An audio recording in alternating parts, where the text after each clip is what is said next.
People at Work, The Car Makers, first published in 1968.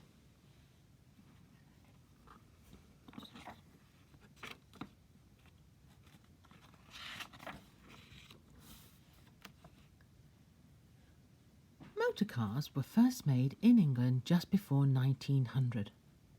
The parts for the bodies and engines were handmade, and the cars built from these one at a time. This took a long time, and the cars cost a lot of money. Some of these old cars, like the one shown opposite, are still running, and every year take part in a race from London to Brighton. The car makers had to find a quicker and cheaper way of making cars so that more people could buy them. Instead of making all the parts at their own works, some car makers used other firms to do this. The parts were only fitted together by the car makers. An American named Henry Ford found a quick way of making cars. He had a gang of men who fitted together each part of a car. Then the men moved on to another car. Other men brought the parts to them. When the cars were finished, they were driven away and another line of cars was started.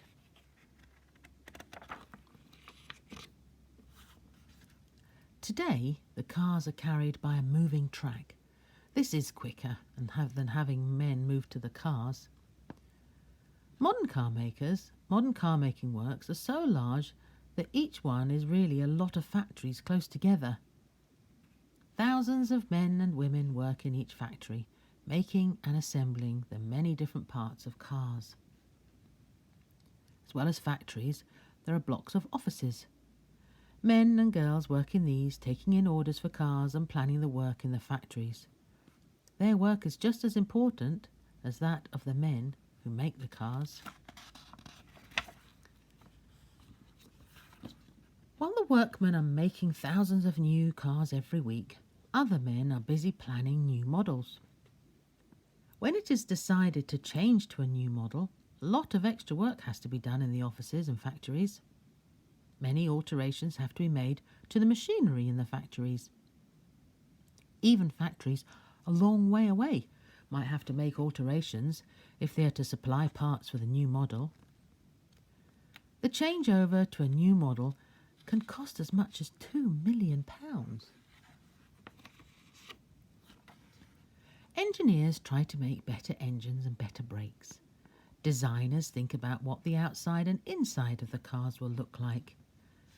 They make drawings of different looking cars.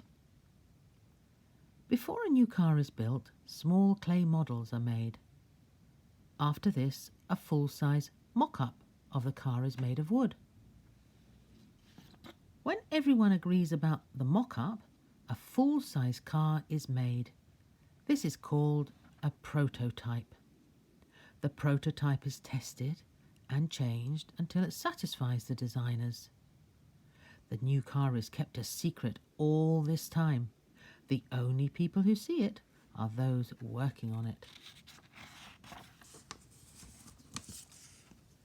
Many of the machines which make parts for the car engines do not need men to work them. They're called automatic transfer machines. These are really many machines all working together in a line. A piece of metal is automatically loaded onto the machine. Grooves are cut, holes are drilled, and over 100 things may be done as the metal is automatically moved along. A man stands by the control panel to see that the machine is working properly. If any part of an automatic transfer machine goes wrong, the whole machine stops. The bodies of the cars are made of thin sheets of steel. The steel sheets are first cut into flat shapes. These are automatically fed into huge presses which form them into roofs, mudguards, doors and other body parts. There is a pressing machine for each part of the body. In the body factory there may be more than 200 presses working together. All the different presses make the correct number of parts for complete car bodies. The pressed parts are then sent on to be joined together.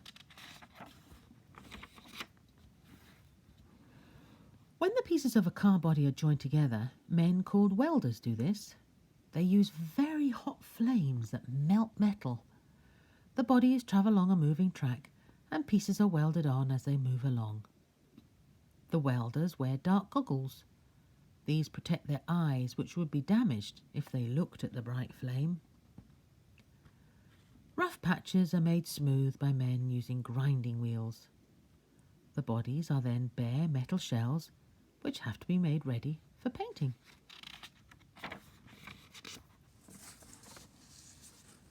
Before the car bodies can be painted, grease must be removed from them. After this, the metal is made rust-proof and given a first coat of special paint called primer. All this is done automatically. The car bodies are fixed to a machine which turns them over and over. They move along on an overhead track which passes above large tanks of liquid. The bodies are lowered into each tank and are turned over a few times. This makes sure that all parts of the car bodies are protected against rust.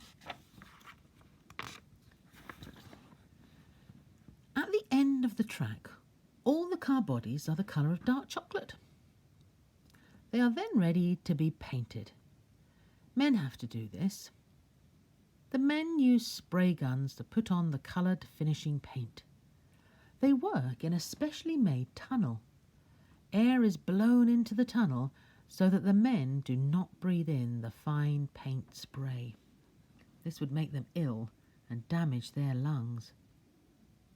The painted car bodies then pass into large ovens. The heat bakes on the paint and makes it very hard. At the end of the paint track, the car bodies pass some electronic eyes. These electronic eyes are like beams of light. As the car bodies pass these beams, steel arms move out and grip them. The car bodies are then lifted up to another track. This overhead track carries the car bodies to storage tracks up near the roof. They are kept there until they are needed on the assembly lines. The assembly lines are where all the bits and pieces that make a car are fitted together.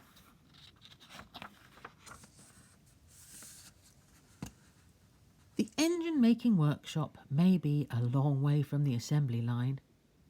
At one car factory, these engines are carried to the assembly line along an underground tunnel.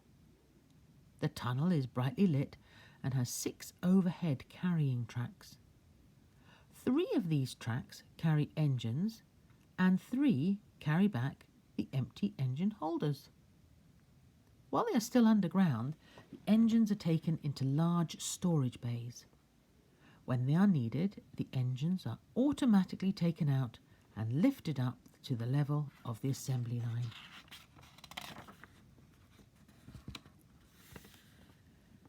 Many of the smaller parts for the cars are made at other factories.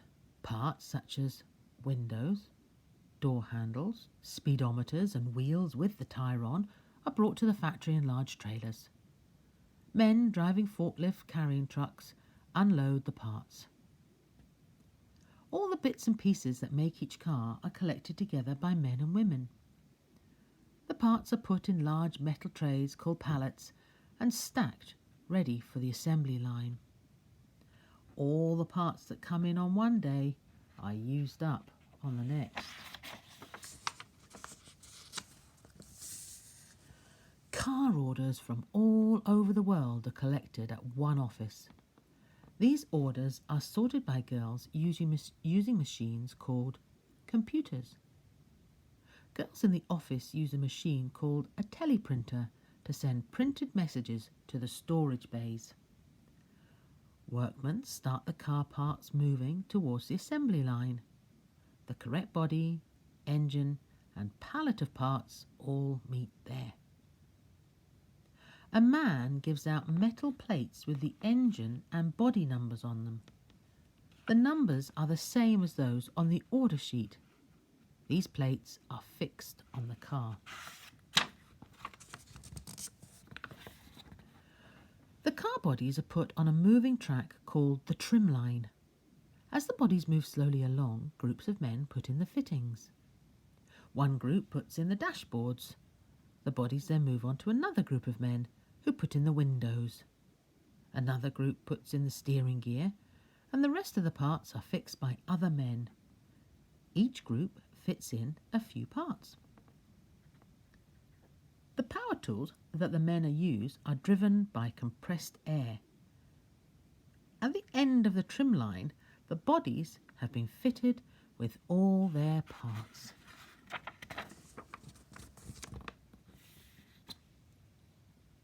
At the side of the trim line, there is another moving track called the subframe assembly line.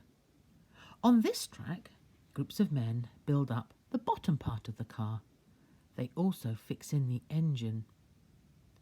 The pallet with all the parts for the cars moves along in between the two tracks. At the end of the trim line and the subframe assembly line, the two parts of the car are lifted up. They are carried overhead to a third track. This is the finishing track.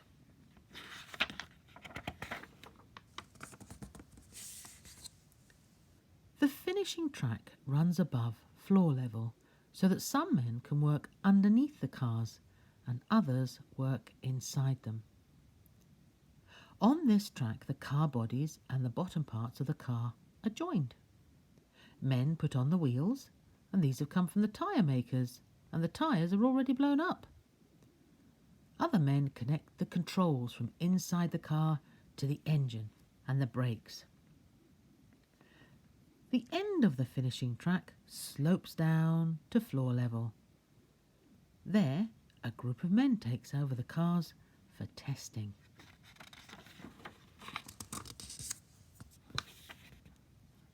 As the cars come off the finishing track, men put oil in the engine, water in the radiator, and petrol in the tank. A man gets into the driving seat, presses the starter, and the car starts. Nearly all the cars, which are made from hundreds of parts, start at the first try. The cars are driven onto rollers and tested as if they were on the road. They are tested at all speeds. After this, the cars are driven down the workshop. The brakes are put on quickly to see that they work properly.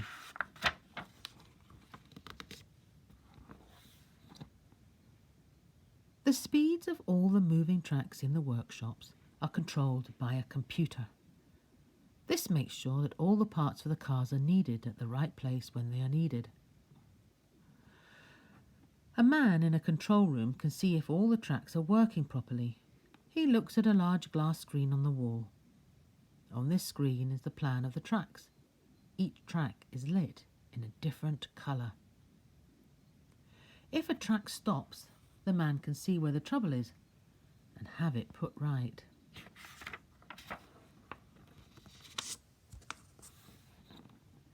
If the men who test the cars find anything wrong, they send the cars to another part of the workshop.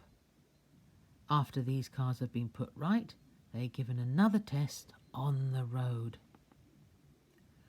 When new models are first made, a few of them are taken to the Motor Industry Research Association, the MIRA Testing Centre. There the cars are driven over very rough roads. They are taken through a dust tunnel and driven through water splashes. This is to make sure that the cars will work properly in any part of the world.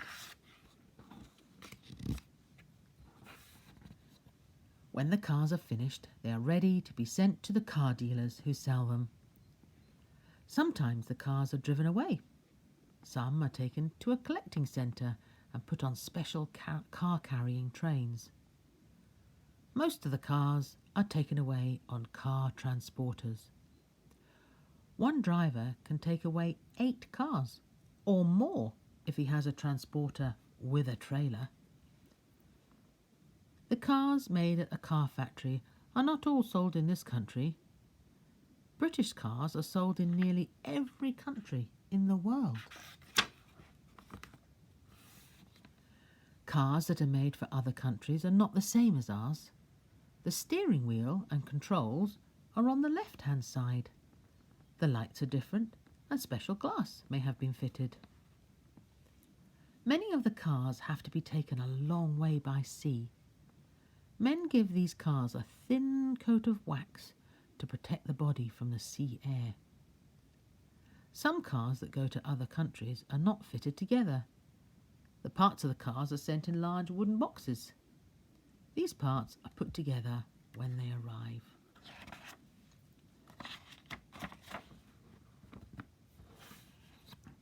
Although a lot of work in a car factory is done by automatic machines, thousands of men and women work there. These workers need tea breaks and dinner breaks. And in the workshops there are automatic machines which serve tea, coffee and cold drinks. At dinner time, all the assembly lines stop. The men and women go to one of the canteens where they can buy dinners. Some of the workers take sandwiches and eat them in the workshops. After the dinner break, all the tracks and machines start working again. As more and more cars use the roads, the car makers try to make their cars safer to drive. Soon all cars will be fitted with seat belts and doors that do not burst open in crashes. They will have steering columns that fold up and double sets of brakes. To try out these things, new cars with dummy figures in them are crashed at special testing grounds. No matter how safe cars are made, all who use the roads must take care. Drivers of cars and people who walk, adults and children as well, must all help to make the roads safe.